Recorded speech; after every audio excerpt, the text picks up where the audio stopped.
A inspeção veicular é um processo de revisão técnica de um veículo sem a desmontagem de nenhum componente para verificar as condições de manutenção e de segurança dos principais sistemas do veículo. A importância da inspeção veicular para o Brasil se reflete na quantidade de acidentes e de vítimas que diariamente ocorrem no país. Certamente, com a implantação da inspeção veicular, o fator veículo que contribui para os acidentes será reduzido de forma significativa. Normalmente são realizadas essas inspeções em locais específicos para isso, ou seja, ela não pode estar agregada a nenhum tipo de comércio de peças, de veículos, oficinas de manutenção, para que ela seja realizada de forma independente, que não haja nenhuma influência comercial na sua realização. E o resultado é um resultado objetivo, ou seja, através de números se verifica se o veículo tem segurança ou não. A importância da inspeção veicular na segurança do trânsito, ela pode ser medida a partir do momento que nós consideramos que os acidentes de trânsito eles são causados por diferentes fatores.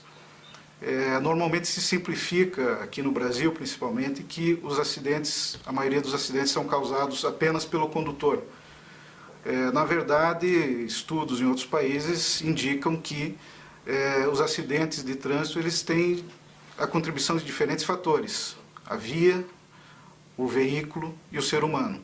Aqui no Brasil, onde vivemos números assustadores, mesmo com a implantação do novo Código de Trânsito brasileiro, a inspeção de segurança veicular poderia reduzir de forma bastante significativa o número de acidentes, a gravidade dos acidentes e o número de vítimas que hoje são bastante elevados.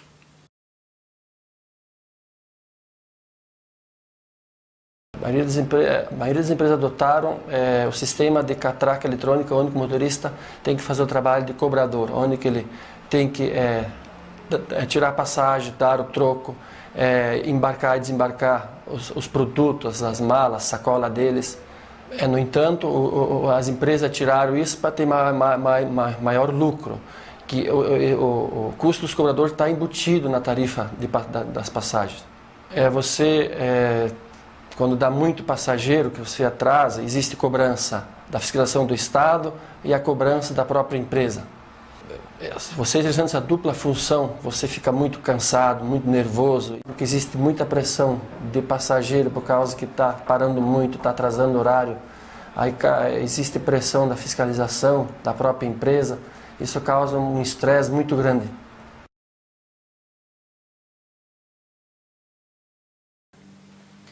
A resolução do CONTRAN 68 de 1998 liberou a circulação de conjuntos de veículos de carga com mais de 2 unidades. Aí surgiram no mercado os conjuntos chamados bitrens e rodotrens. Bitrens com 7 eixos, rodotrens com 9 eixos. O que tem de diferente esses conjuntos é que eles têm muitas articulações. 2 no bitrens, 3 no rodotrens. E essa grande quantidade de articulação faz com que esses veículos sofram um fenômeno que chama amplificação traseira. O que é essa amplificação traseira? É o aumento do movimento da última carreta comparado com o movimento do cavalo mecânico. Isso faz com que a última unidade chegue perto do seu limite de tombamento, dependendo da manobra do motorista, acabe tombando e levando consigo todo o conjunto de veículos. O que acontece é que esses conjuntos representam uma evolução, de fato, no transporte de carga. Eles representam para a transportadora um ganho de mais ou menos 16% por custo da tonelada transportada. Então, apesar de ser uma evolução dos veículos, as estradas e os motoristas não foram adaptados para a circulação desses veículos. Então, nas estradas, a sinalização rodoviária deve ser revista, porque nem sempre uma placa segura para um conjunto comum vai ser segura para um bitrem e para um rodotrem.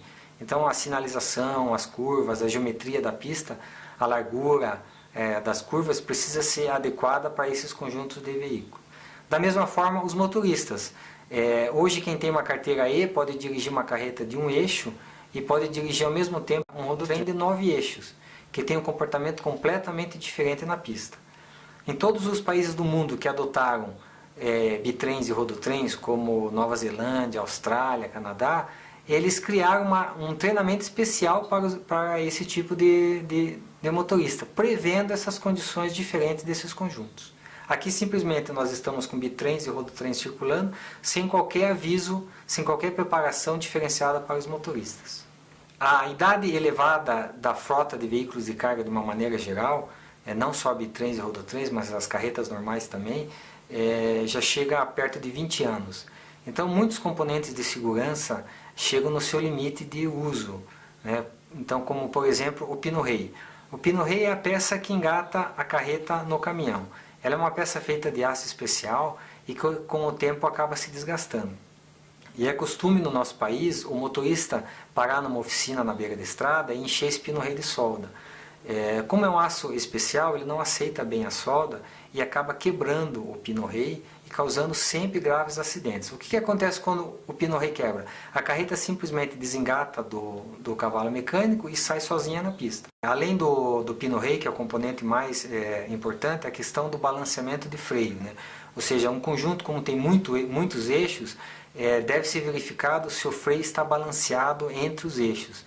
Então, por exemplo, quando nós temos num conjunto cavalo-carreta problemas no freio que podem gerar o travamento do eixo de tração, né, do cavalo mecânico, o efeito imediato do travamento das rodas é o chamado efeito canivete. Então muitas vezes a gente vê na pista carreta vazia com a pista molhada, quando o conjunto se fecha como se fosse um canivete.